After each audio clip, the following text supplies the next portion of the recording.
మనం నెక్స్ట్ ఈ వీడియోలో ప్రజ్ఞామాపనానికి సంబంధించి మరి అసలు ప్రజ్ఞామాపనం అనేది అంటే ప్రజ్ఞను మాపనం చేయడానికి ఉపయోగించేటువంటిది మరి ఇది ఏ విధంగా వచ్చింది, ప్రజ్ఞను ఏ విధంగా కొలుస్తారు, దీనికి ఆవిర్భావం అనేది ఏ విధంగా జరిగింది అనేటువంటి అంశాల గురించి మనం తెలుసుకుందాం.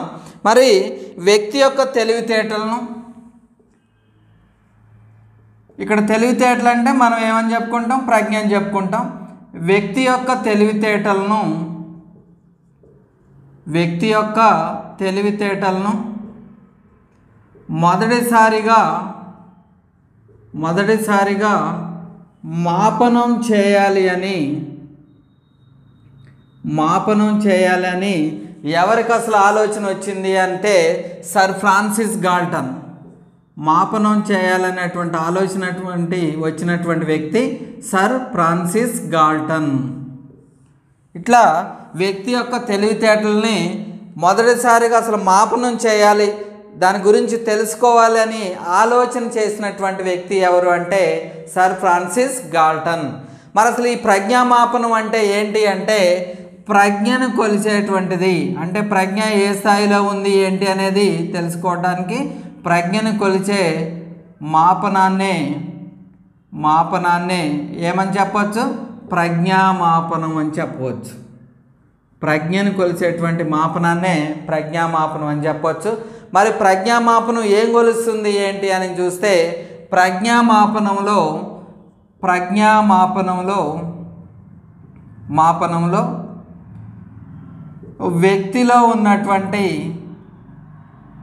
వ్యక్తిలో ఉన్న అంతర్గత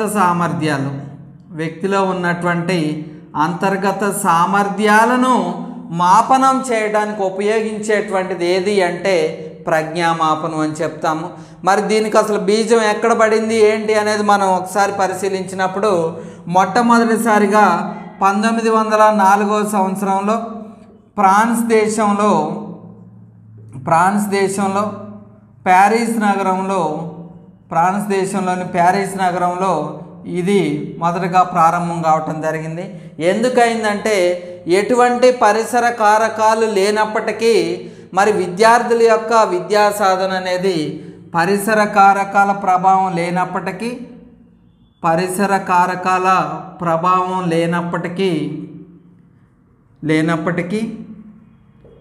విద్యార్థుల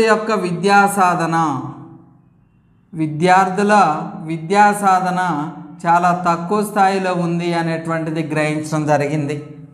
ఎక్కడ? ఫ్రాన్స్లోని ప్యారిస్ నగరంలో.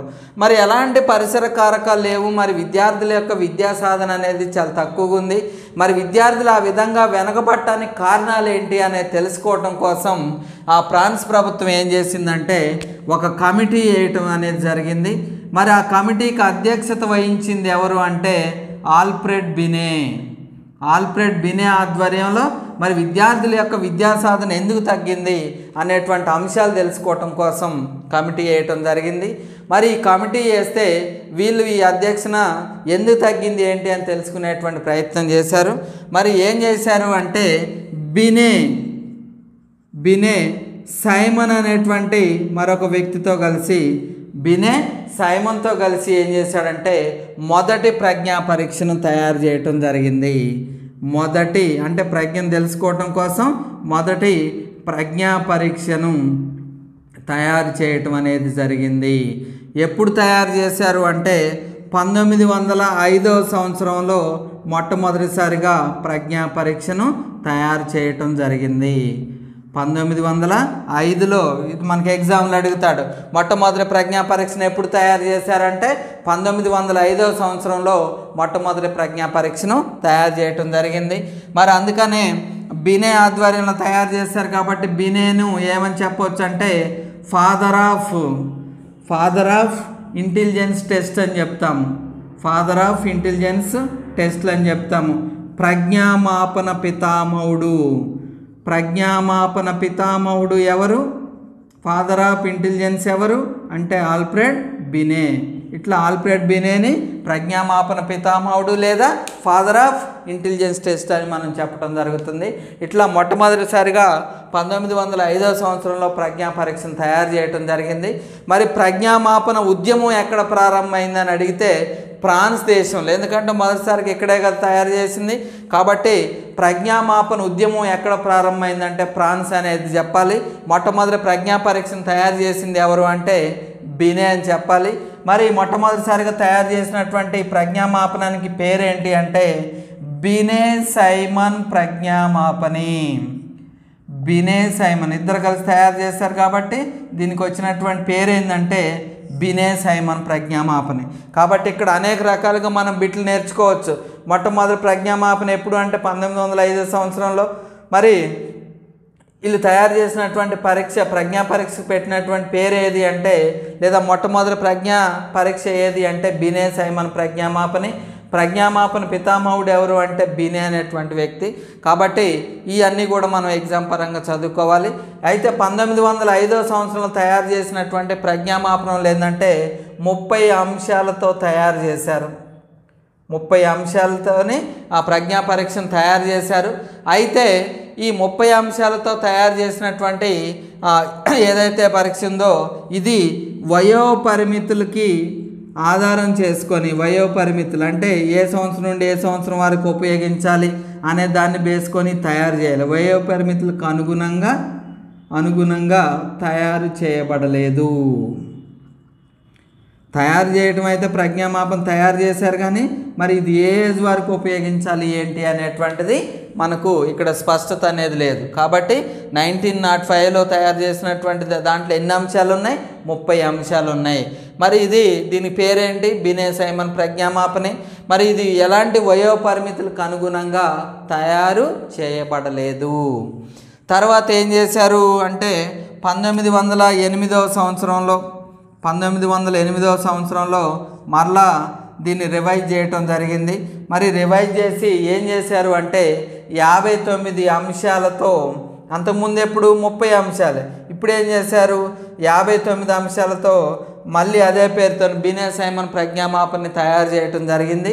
ఇక్కడ ఇందాకేం చెప్పుకున్నాం, 1905లో వయోపరిమితుల ఆధారంగా తయారు చేయబడలేదన్నాం. కానీ ఇక్కడ 3 నుండి 13 సంవత్సరాల పిల్లలకి ఉపయోగపడే విధంగా మనకు ప్రజ్ఞా పరీక్షను బినే సైమన్ ప్రజ్ఞామాపన్ని తయారు చేయటం అనేది జరిగింది.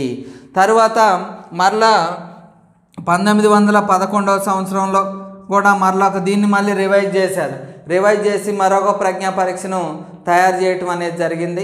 మరి దీంట్లో ఎన్ని అంశాలు ఉన్నాయంటే దీంట్లో కొన్ని తీసేసి 54 అంశాలతోని ప్రజ్ఞామాపన తయారు చేశారు. ఇది కూడా 3 నుండి 13 సంవత్సరాల పిల్లలకి ఉపయోగపడే విధంగా తయారు చేయటం జరిగింది. కాబట్టి ఇవన్నీ కూడా మనం గుర్తుపెట్టుకోవాలి. 1905లో 30 అంశాలతోని, 1908లో 59 అంశాలు ప్లస్ 3 నుండి 13 సంవత్సరాల పిల్లలకు ఉపయోగపడే విధంగా ప్రజ్ఞా పరీక్షను తయారు చేయటం అనేది జరిగింది. నెక్స్ట్ 1911వ సంవత్సరంలో 54 అంశాలతోని మరొక ప్రజ్ఞామాపన బినే సైమన్ ప్రజ్ఞామాపన తయారు చేశారు. అది 3 నుండి 13 సంవత్సరాల పిల్లలకు ఉపయోగపడుతుంది. ఓకే, ఇట్లా 1911లో తయారు చేశారు. తయారు చేసినటువంటి క్రమంలో 1911లో బినే చనిపోవటం అనేది జరిగింది. మరి బినే ఏ దేశానికి సంబంధించిన వ్యక్తి అంటే ఫ్రాన్స్ దేశానికి సంబంధించిన వ్యక్తి. మరి ప్రజ్ఞామాపన ఉద్యమం ఎక్కడ ప్రారంభమైంది అంటే ఫ్రాన్స్లో ప్రారంభమైంది. ఓకే, అక్కడ ప్రారంభమైంది. మరి బినే గారు చనిపోయిన తర్వాత క్రమంగా ఈ ప్రజ్ఞామాపనం అనేది అంటే ప్రజ్ఞను కొలవటానికి ఉపయోగించేటువంటి అంశాలకు సంబంధించి ఫ్రాన్స్ నుండి ఎక్కడికి షిఫ్ట్ అయింది? అమెరికాకు షిఫ్ట్ అయింది. ఎప్పుడైతే బినే చనిపోయిండో అప్పటి నుండి ఏంటంటే అది అమెరికాకు షిఫ్ట్ కావటం జరిగింది. మరి అమెరికాకు షిఫ్ట్ అయిన తర్వాత 1916వ సంవత్సరంలో అమెరికా దేశానికి సంబంధించిన టెర్మన్ అనేటువంటి విద్యావేత్త, మరి అతను స్టాన్ఫర్డ్ యూనివర్సిటీలో పనిచేస్తూ ఉంటాడు. మరి ఇతను ఏం చేస్తాడంటే అంతకుముందు బినే ప్రజ్ఞామాపని కొద్దిగా రివైజ్ చేసి దానికి పేరేం పెట్టాడంటే స్టాన్ఫర్డ్ యూనివర్సిటీలో తయారు చేశారు కాబట్టి ఆ పేరు పెట్టాడు. స్టాన్ఫర్డ్ బినే ప్రజ్ఞామాపన్ని తయారు చేయటం జరిగింది. ఎవరు తయారు చేశారండి? టెర్మన్ తయారు చేశాడు. టెర్మన్ ఏ దేశస్థుడు? అమెరికా దేశస్థుడు. ఎప్పుడు? 1916లో తయారు చేయటం జరిగింది. మరి ఇతను తయారు చేసినటువంటి దీంట్లో ఎన్ని అంశాలు ఉన్నాయి? 90 అంశాలతో కూడినటువంటివి ఉన్నాయి.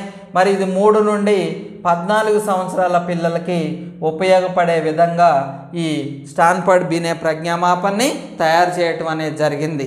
తర్వాత ఏం జరిగింది అంటే మరలా టెర్మన్ ఏం చేశాడు అంటే 1937లో దీన్ని 2 ఏదైతే అంతకుముందు స్టాన్ఫర్డ్ బినే ప్రజ్ఞామాపన తయారు చేశాడో దాన్ని ఎల్ మరియు ఎం అనేటువంటి ఫారములుగా విభజించడం జరిగింది. అంటే 2 భాగాలుగా తీసుకొని రావటం జరిగింది.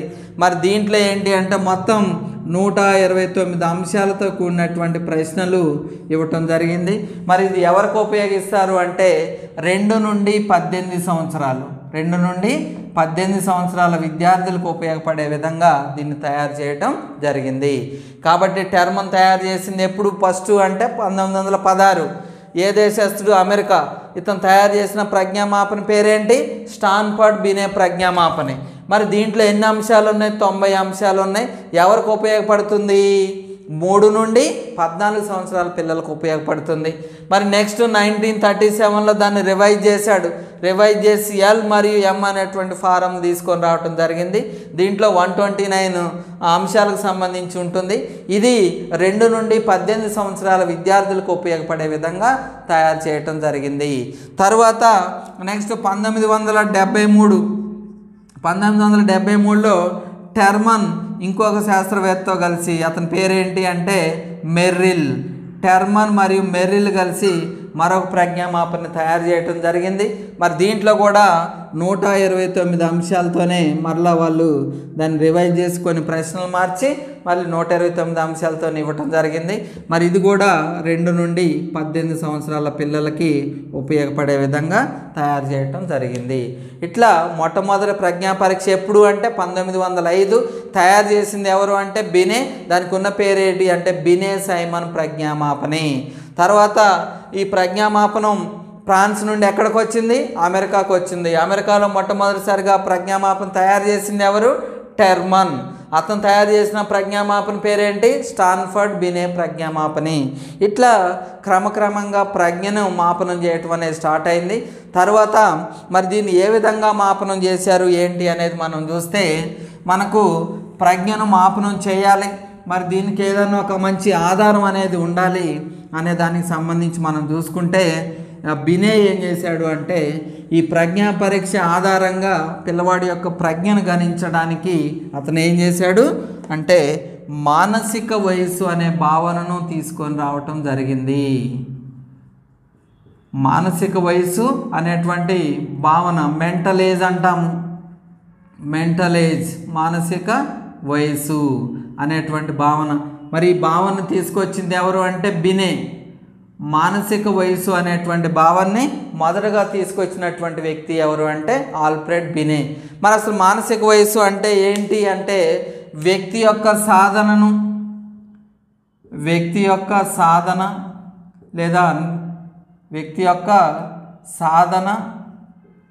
లేదా నిష్పాదనను తెలియజేసేది. నిష్పాదనను తెలియజేసేది ఏది అంటే మనకు మానసిక వయస్సు. అంటే సింపుల్గా చెప్పాలంటే ఏదైనా ఒక పరీక్షలో విద్యార్థి యొక్క పెర్ఫార్మెన్స్ అనేది ఏ విధంగా ఉంది ఏంటి తెలియజేసేది ఏది అంటే మానసిక వయసు. ప్రతి వ్యక్తిలో 2 రకాల వయసులు ఉంటాయి. ఒకటి మానసిక వయసు, రెండోది శారీరక వయస్సు. క్రానిలాజికల్ ఏజ్ అంటాము. క్రానిలాజికల్ ఏజ్ అని చెప్తాము. ఇట్లా మానసిక వయసు, శారీరక వయసు ఉంటుంది. మానసిక వయసు అనే భావన తీసుకొచ్చిందే బినే. మరి ఈ బినే ఈ మానసిక వయసు చెప్పాడు. ఇదేంటి అంటే వ్యక్తి యొక్క సాధన నిష్పాదన తెలియజేసేది. మరి శారీరక వయసు ఏది అంటే శారీరక వయసు అనేది వ్యక్తి పుట్టినప్పటి నుండి లెక్కించేటువంటి వయసు ఏది అంటే పుట్టినప్పటి నుండి లెక్కించేటువంటి వయసు నెలల్లో కానీ అదేవిధంగా సంవత్సరాల్లో కానీ లెక్కించేటువంటి వయసు ఏది అంటే శారీరక వయసు. కాబట్టి వ్యక్తిలో రెండు రకాల వయసులు ఉన్నాయి. ఒకటి శారీరక వయసు ఉంది, ఇంకొకటి మానసిక వయసు ఉంది. శారీరక వయసు అనేది వ్యక్తి పుట్టిన దగ్గర నుండి నెలల్లో మరియు సంవత్సరాల్లో గణించడం అనేది జరుగుతుంది. మరి మానసిక వయసు అంటే ఏదైనా ఒక పరీక్షలో వ్యక్తి యొక్క నిష్పాదన లేదా సాధన తెలియజేసేది ఏది అంటే మానసిక వయసు అని చెప్తాము. ఈ మానసిక వయసు మరియు శారీరక వయసు అనేటువంటి భావనల ఆధారంగా చేసుకొని ప్రజ్ఞను మాపనం చేయటం అనేది జరిగింది. మరి ప్రజ్ఞను మాపనం చేయటానికి ఉపయోగపడేది ఏది అంటే ప్రజ్ఞాలబ్ధి. ఏంటిదండి? ప్రజ్ఞాలబ్ధి. దీన్నే మనం ఇంగ్లీష్లో ఏమంటాము? ఇంటెలిజెంట్ కోషెంట్ అంటాము. Intelligent quotient. దీన్నే మనం సింపుల్గా ఐక్యూ అంటున్నాం. కాబట్టి ఐక్యూ అనంగలోనే ఏం గుర్తు రావాలి? ప్రజ్ఞాలబ్ధి లేదా ఇంటెలిజెంట్ కోషెంట్ అనేది గుర్తు రావాలి. మరి ప్రజ్ఞాలబ్ధి అనేటువంటి భావనని మొదటగా తీసుకొచ్చినటువంటి వ్యక్తి ఎవరంటే విలియం స్టెర్న్. ఈ రెండు బాగా గుర్తుపెట్టుకోండి, కన్ఫ్యూజ్ కావద్దు. మానసిక వయసు భావం తీసుకొచ్చిందే బినే, ప్రజ్ఞాలబ్ధి అనే భావం తీసుకొచ్చింది ఎవరు అంటే విలియం స్టెర్న్. ఈ విలియం స్టెర్న్ తీసుకొచ్చినటువంటి ఈ ప్రజ్ఞాలబ్ధి భావాన్ని మానసిక వయసు మరియు శారీరక వయసు అనేటువంటి భావనలు ఉపయోగించి మనకు ప్రజ్ఞను గణించడం అనేది ప్రారంభం కావటం జరిగింది. మరి ప్రజ్ఞాలబ్ధి అంటే ఏంటి అంటే మానసిక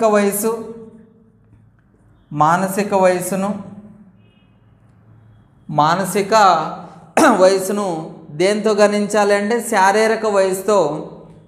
మానసిక వయసును శారీరక వయసుల నిష్పత్తిని, మానసిక వయసు శారీరక వయస్సుల నిష్పత్తిని 100చే గుణించగా వచ్చే లబ్ధిని లేదా గణాన్ని ప్రజ్ఞాలబ్ధి అంటాము. ప్రజ్ఞాలబ్ధి అంటే ఏంటి? మానసిక వయసు అదేవిధంగా శారీరక వయసుల యొక్క నిష్పత్తిని 100చే గుణించగా ఏర్పడేటువంటి గణాన్ని ఏమని చెప్పొచ్చు అంటే ప్రజ్ఞాలబ్ధి అని చెప్తాము. మరి దీన్ని బేస్ చేసుకొని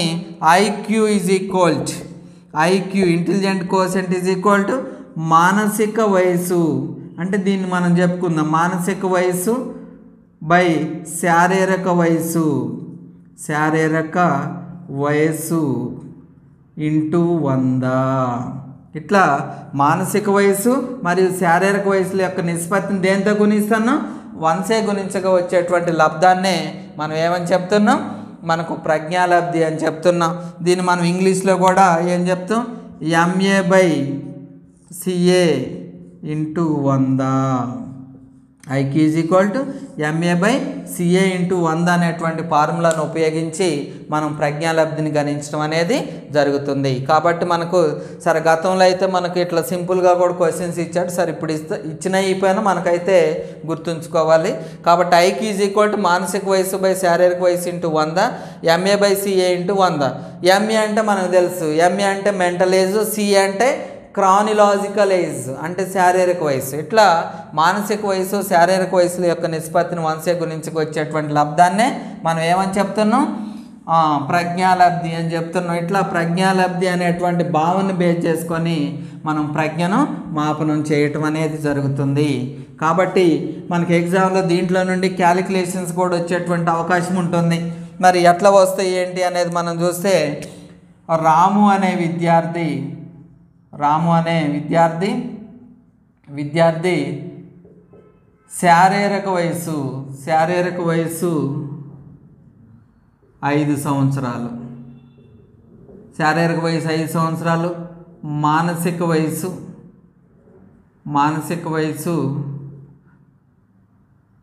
6 సంవత్సరాలు. అయితే అతని ఐక్యూ ఎంత? ఇక్కడ ఒక సింపుల్ లాజిక్ ఒకటి గుర్తుపెట్టుకోండి. ఐక్యూ అనేది ఏంటంటే ఇప్పుడు ఉదాహరణకి శారీరక వయసు మానసిక వయసు రెండు సమానంగా ఉన్నాయి. సమానంగా ఉంటే ఈజీగా ఏం చెప్పొచ్చు అంటే ప్రజ్ఞాలబ్ధి ఎంత అంటే 100 అని చెప్పొచ్చు. శారీరక వయసు మానసిక వయసు రెండు సమానంగా ఉంటే ప్రజ్ఞాలబ్ధి లేదా ఐక్యూ ఎంత అంటే మనం కళ్ళు మూసుకొని పెట్టవచ్చు 100 అని చెప్పొచ్చు. అది ఒకటి గుర్తుపెట్టుకోండి.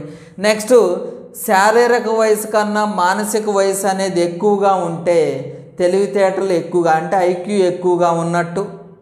దేన్ని మళ్ళీ ఒకసారి వినండి.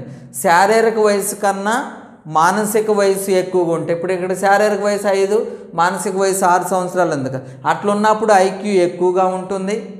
అదేవిధంగా మానసిక వయసు శారీరక వయసు కన్నా తక్కువగా ఉంటే అప్పుడు ఐక్యూ తక్కువ రావడం అనేది జరుగుతుంది. సరే, ఇక్కడ క్యాలిక్యులేషన్ చేద్దాం. మనకు MA/CA × 100 అన్నాము. MA అంటే ఎంత 6. అదేవిధంగా శారీరక వయసు ఎంత అంటే 5 × 100. మరి 5 20 100 కాబట్టి ఆన్సర్ ఎంత 120. ఐక్యూ ఎంత అండి 120 అని గుర్తుపెట్టుకోండి. ఇట్లా మనకు ఇంకొక లెక్క చేద్దాం. ఒక రాకేష్ అనేటువంటి విద్యార్థి శారీరక వయసు CA అంటాం. శారీరక వయసు అనేది 6 సంవత్సరాలు. అదేవిధంగా MA అనేది 5 సంవత్సరాలు. మరి అతని యొక్క ఐక్యూ ఎంత? మరి ఇప్పుడు చూడండి, MA ఎంత 5, అదేవిధంగా మనకు శారీరక వయసు ఎంత 6 × 100. 2తో భాగిద్దాం. 2 3 6, 2 50 అంటే 250/3 అనేది వస్తుంది. 3 8 324, 10 మిగిలిద్ది, 0 పెట్టుకుంటాం, 80.3 అనేది వస్తుంది. అంటే ఇక్కడ ఐక్యూ ఎంత తక్కువగా ఉంది, 80.3 ఉంటుంది. అంటే జనరల్గా ఏంటంటే 90 to 110 మధ్యలో మనకు యావరేజ్ అనేది ఉంటుంది. సరే, మనం నెక్స్ట్ చెప్పుకుందాం దాని గురించి. వాస్తవంగా ఏంటంటే సాధారణ ప్రజ్ఞ ఎంత అంటే 90 to 110 మధ్యలో ఉంటుంది. మరి ఇక్కడ శారీరక వయసు కన్నా మానసిక వయసు ఎక్కువగా ఉంది కాబట్టి 110 కన్నా ఎక్కువ వచ్చింది, అంటే ఐక్యూ ఎక్కువగా ఉంది. ఇక్కడ ఏంటంటే మానసిక వయసు అనేది శారీరక వయసు కన్నా తక్కువగా ఉంది కాబట్టి ఇక్కడ ఐక్యూ కూడా తక్కువగా రావటం అనేది జరిగింది. కాబట్టి ఇట్లా మనకి ఫార్ములా గుర్తుంటే వచ్చినటువంటి దాన్ని బేస్ చేసుకొని ఈ విధంగా చెప్పవచ్చు. తర్వాత ఇంకొకటి ఏంటంటే ఒక్కోసారి ఏమి ఇస్తాడు అంటే ఉదాహరణకి 5 సంవత్సరాల 6 నెలలు ఏది CA.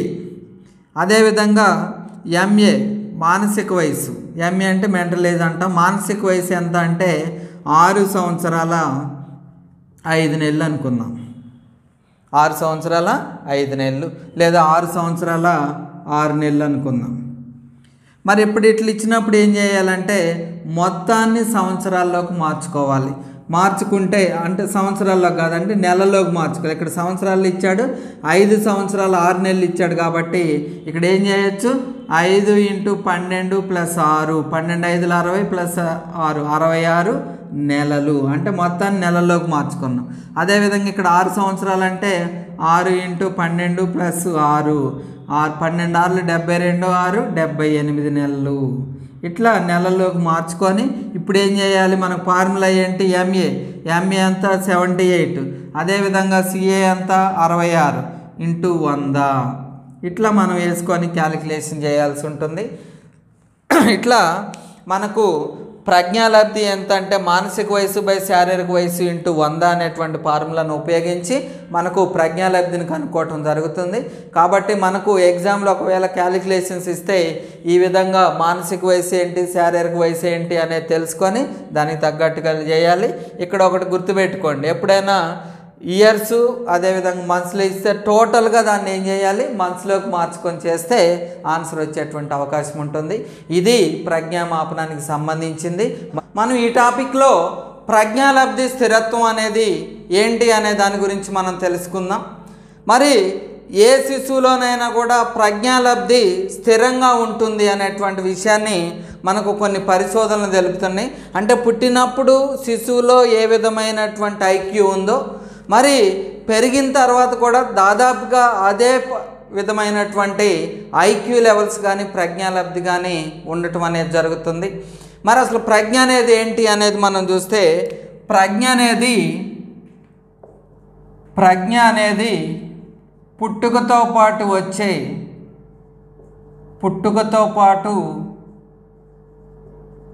వచ్చే అంతర్గత శక్తి, పుట్టుకతో పాటు వచ్చేటువంటి అంతర్గత శక్తే మనకేమని చెప్తున్నాం ప్రజ్ఞ అని చెప్తున్నాం. అదేవిధంగా ఇది మనిషిలో ఒకే స్థాయిలో స్థిరంగా ఉంటుంది. ఇది మనిషిలో అంటే ఏ వ్యక్తిలోనైనా కూడా మనిషిలో ఒకే స్థాయిలో స్థిరంగా ఉంటుంది. ఒకే స్థాయిలో స్థిరంగా ఉంటుంది అంటే ఏదైనా ఉన్నా కూడా కొద్ది గొప్ప హెచ్చు తగ్గులు ఉంటాయి తప్ప మరి దీంట్లో హై రేంజ్లో మార్పులు అనేవి ఉండవు.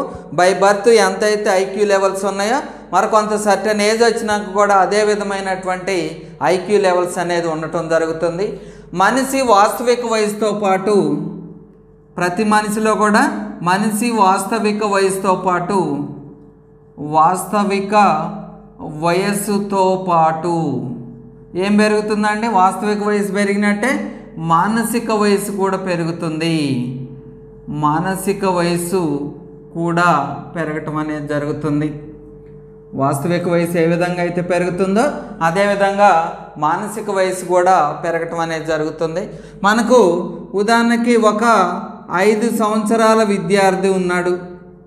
5 సంవత్సరాల విద్యార్థి ఐక్యూ అనేది 120 ఉంటే 10 సంవత్సరాలప్పుడు ఆ విద్యార్థి యొక్క ఐక్యూ కూడా దాదాపుగా 120 మాత్రమే ఉంటుంది. ఒక 5 సంవత్సరాల విద్యార్థి ఐక్యూ 120 ఉంటే 10 సంవత్సరాలప్పుడు ఆ విద్యార్థి యొక్క ఐక్యూ ఎంత ఉంటుందని ఒకళ్ళు ఎగ్జామ్లు అడిగాడు అనుకో, అంటే అప్పుడు కూడా ఎంత ఉంటుందంటే 120 మాత్రమే ఉండటం అనేది జరుగుతుంది. కాబట్టి ఎగ్జామ్లో కన్ఫ్యూజన్ చేయడానికి ఏంటంటే అట్లా అడుగుతాడు. 5 సంవత్సరాల విద్యార్థి ఐక్యూ 120 అయితే 10 సంవత్సరాల విద్యార్థి అనంగానే మనం ఏం ఆలోచిస్తాం అంటే డబల్ అయింది కాబట్టి ఇది కూడా డబల్ అయింది అనుకోండి. ఎప్పుడు కూడా ఆ విధంగా జరగదు. మామూలుగా మనం ఇందాక చెప్పుకున్నాం, పుట్టినప్పుడు ఏదైతే ఐక్యూ లెవెల్ ఉంటుందో తర్వాత కూడా అదే విధమైనటువంటి ఐక్యూ లెవెల్ అనేది ఉంటుంది. అయితే ఇక్కడ మనకు గ్యారెట్ అనేటువంటి శాస్త్రవేత్త ఏం చెప్పాడంటే ప్రోత్సాహకరమైన వాతావరణ పరిస్థితులు కనుక ఉంటే ప్రోత్సాహకరమైనటువంటి వాతావరణ పరిస్థితులు ఉంటే లేదా పరిసరాలు అనుకూలంగా ఉంటే అప్పుడు ఒక 5 నుండి 10 పాయింట్లు పెరిగేటువంటి అవకాశం ఉంటుంది. అంటే అనేక రకాలైనటువంటి అంశాలు దాంట్లో పరిసరాలు కావచ్చు, లేకపోతే వ్యక్తులు కావచ్చు, పాఠశాల కావచ్చు, ఇట్లా ఏదైనా ప్రోత్సాహకరమైనటువంటి పరిస్థితులు కనుక ఉంటే అతనిలో ఒక 5 నుండి 10 పాయింట్లు పెరిగేటువంటి అవకాశం ఉంటుందని గ్యారెట్ చెప్పాడు. అది తప్ప మిగతా మనకు ఎక్కువ మంది మనోవిజ్ఞానవేత్తలు ఏం చెప్పారంటే ప్రజ్ఞాలబ్ధి స్థిరత్వం అనేది కలిగి ఉంటుంది. పుట్టినప్పుడు ఏ విధమైనటువంటి ప్రజ్ఞాలబ్ధి ఉంటుందో పెరిగేటువంటి క్రమంలో కూడా అదే విధమైనటువంటి ప్రజ్ఞాలబ్ధి ఉండటం అనేది జరుగుతుంది. కాబట్టి ప్రజ్ఞాలబ్ధి దాదాపు స్థిరంగా ఉంటుంది అనేటువంటి విషయాన్ని మనం తెలుసుకోవాల్సినటువంటి అవసరం ఉంది. అదేవిధంగా నెక్స్ట్ ప్రజ్ఞా విభాజనం అంటే వ్యక్తిలో ఉన్నటువంటి ప్రజ్ఞను ఏ విధంగా విభజిస్తారు ఏంటి అనేది మనం చూద్దాం. ప్రజ్ఞా విభాజనం మరి ఏంటి ప్రజ్ఞా విభాజనం అనేది చూస్తే ఇక్కడ మనం ఒక విషయాన్ని గుర్తుంచుకోవాలి. ఏంటి అంటే ఐక్యూ అనేది ఒక వ్యక్తిలో ఎంత ప్రజ్ఞ ఉంటుందో తెలుపుతుంది. ఒక వ్యక్తి యొక్క ప్రజ్ఞ ఎంత ఉంటుంది అనేది ఎలా తెలుపుతుంది? మనం ఆల్రెడీ తెలుసుకున్నాం. ప్రజ్ఞాలబ్ధి లేదా ఐక్యూ అనేటువంటిది ఉపయోగించి ఆ వ్యక్తిలో ఎంత ప్రజ్ఞ ఉంటుంది అనేది మనం తెలుసుకుంటాం. అదేవిధంగా మరి ప్రజ్ఞా విభాజనం ఏం చెప్తుంది అంటే ఒక నిర్ణీతమైనటువంటి జనాభాలో లేదా అక్కడ 1000 మంది ఉండొచ్చు లేదా 10,000 మంది ఉండొచ్చు. ఆ 10,000 మంది జనాభాలో ఎంత ప్రజ్ఞ ఉంది, ఆ వ్యక్తుల్లో ఎంతమంది ఏ స్థాయి ప్రజ్ఞను కలిగి ఉన్నారో తెలియజేసేటువంటిది ఏది అంటే ప్రజ్ఞా విభాజనం అని చెప్తాము. అంటే ఒక నిర్ణీతమైనటువంటి జనాభాలో ఎంత ప్రజ్ఞ ఉన్న వ్యక్తులు ఎంతమంది ఉన్నారు లేదా ఏ వ్యక్తికి ఎంత ప్రజ్ఞ ఉంది అనేది తెలుసుకునేటువంటిదే మనం ప్రజ్ఞా విభాజనం అని చెప్తాము. మరి ప్రజ్ఞా విభాజనానికి సంబంధించి టెర్మన్ మరియు అదేవిధంగా మెర్రిల్ అనేటువంటి మనోవిజ్ఞానవేత్తలు 2 నుండి 18 సంవత్సరాల పిల్లల ప్రజ్ఞాలబ్ధిని అనేక పరిశోధనల ఆధారంగా పరిశీలించి వీళ్ళు ప్రజ్ఞా విభాజనం గురించి తెలియజేయటం జరిగింది. కాబట్టి ఇక్కడ ఒక బిట్ గుర్తుపెట్టుకోవాలి. ప్రజ్ఞా విభాజనాన్ని వర్గీకరించింది ఎవరు అంటే టెర్మన్ మరియు మెర్రిల్. అంటే 2 నుండి 18 సంవత్సరాల పిల్లల మీద అనేక రకాలైనటువంటి పరిశోధనలు చేసి మరి ఒక పర్టికులర్ ఏరియాలో ఏ ప్రజ్ఞాలబ్ధి ఉన్నటువంటి వాళ్ళు ఎంతమంది ఉన్నారు, వాళ్ళని ఏమంటారు అనేటువంటి విషయాల గురించి వీళ్ళు చెప్పటం అనేది జరిగింది. కాబట్టి మరి వీళ్ళు ఏ విధంగా వర్గీకరించారు అనేటువంటి విషయాన్ని మనం తెలుసుకుందాం. చూడండి, ప్రజ్ఞాలబ్ధి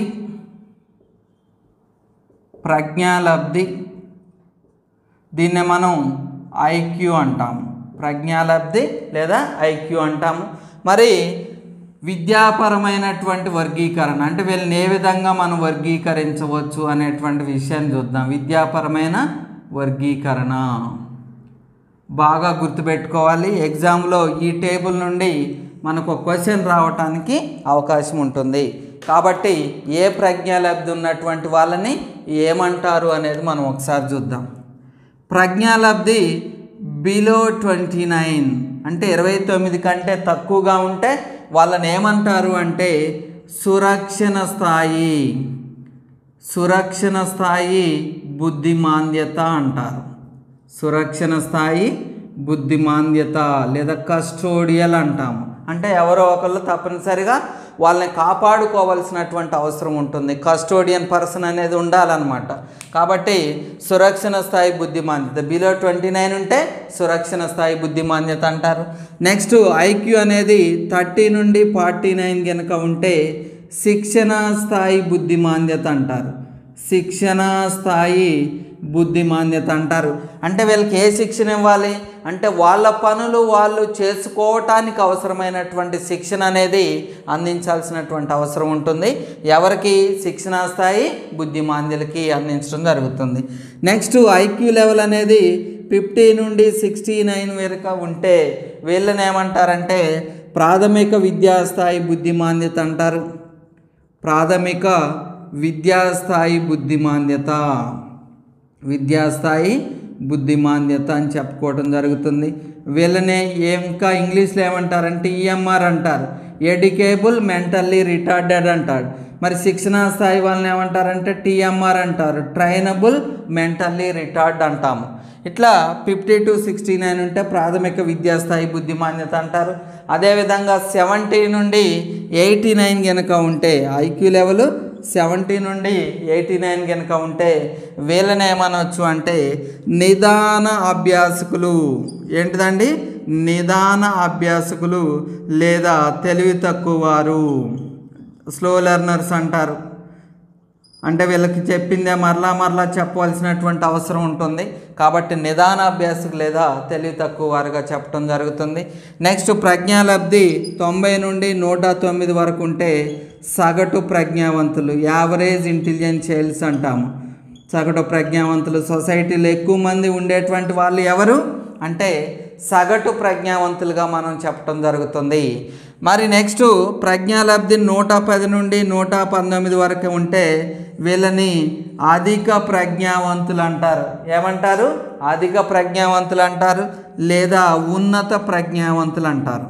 ఉన్నత ప్రజ్ఞావంతులుగా చెప్పడం జరుగుతుంది. ఇంగ్లీష్లో అయితే సుపీరియర్ అంటాము. నెక్స్ట్ 120 నుండి 139 ఉంటే అత్యున్నత స్థాయి ప్రజ్ఞావంతులు అంటారు.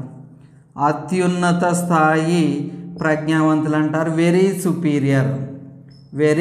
సుపీరియర్ అని చెప్తాము. నెక్స్ట్ 140 అబోవ్ కనుక ఉంటే 140 కన్నా ఎక్కువగా ఉంటే వీళ్ళని ప్రతిభావంతులు అంటే వీళ్ళని ఇంకేమంటాం? గిఫ్టెడ్ చైల్డ్స్ అంటాము, వరదత్తులు అంటారు. ఇట్లా మనకు టెర్మన్ మరియు మెరిల్ వ్యక్తుల్లో ఉన్నటువంటి ప్రజ్ఞను ఆధారంగా చేసుకొని ప్రజ్ఞను విభజించడం జరిగింది. మళ్ళీ ఒకసారి చూడండి. మరి ఏమంటారు అనేది చూస్తే ప్రజ్ఞాలబ్ధి బిలో 29 కనుక ఉంటే ఏమంటారు?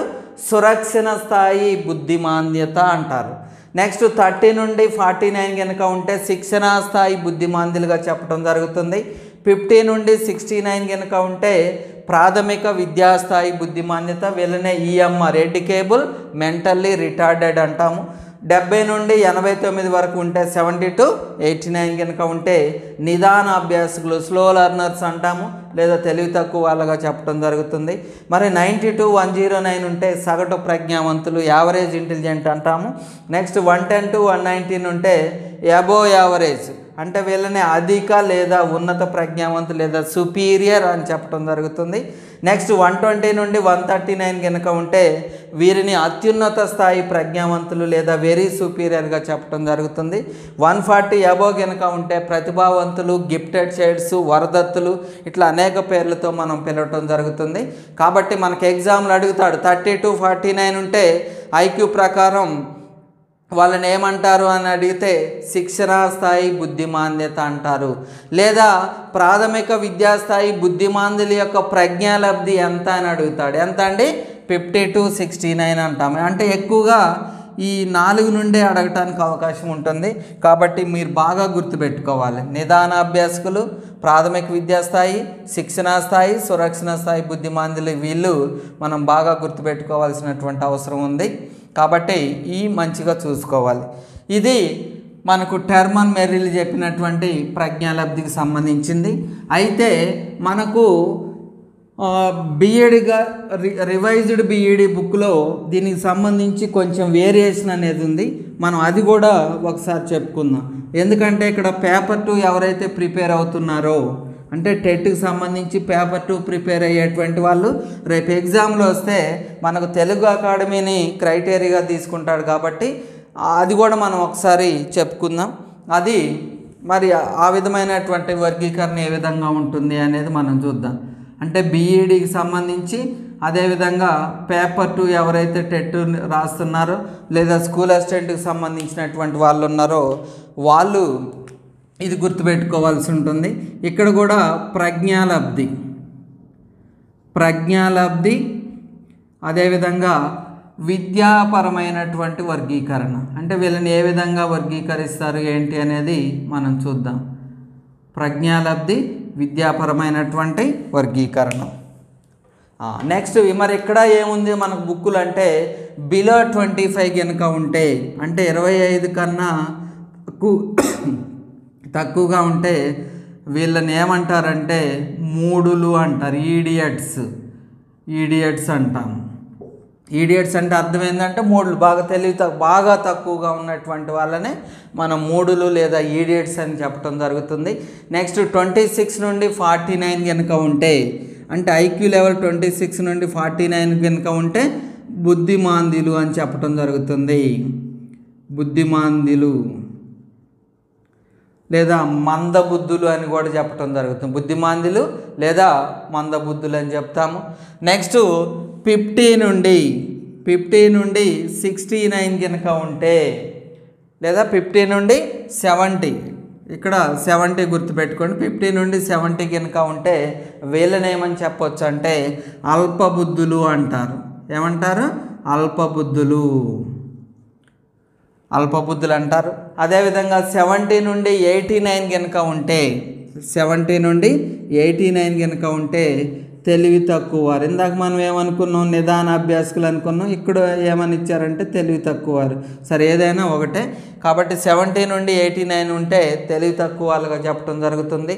నెక్స్ట్ 90 నుండి 109 90 to 109 కనుక ఉంటే సగటు ప్రజ్ఞావంతులుగా చెప్పడం జరుగుతుంది. నెక్స్ట్ 110 నుండి 119 కనుక ఉంటే అధిక లేదా ఉన్నతమైనటువంటి ప్రజ్ఞావంతులు, సుపీరియర్ అంటాము. లేదా అబోవ్ యావరేజ్ అని చెప్తాము.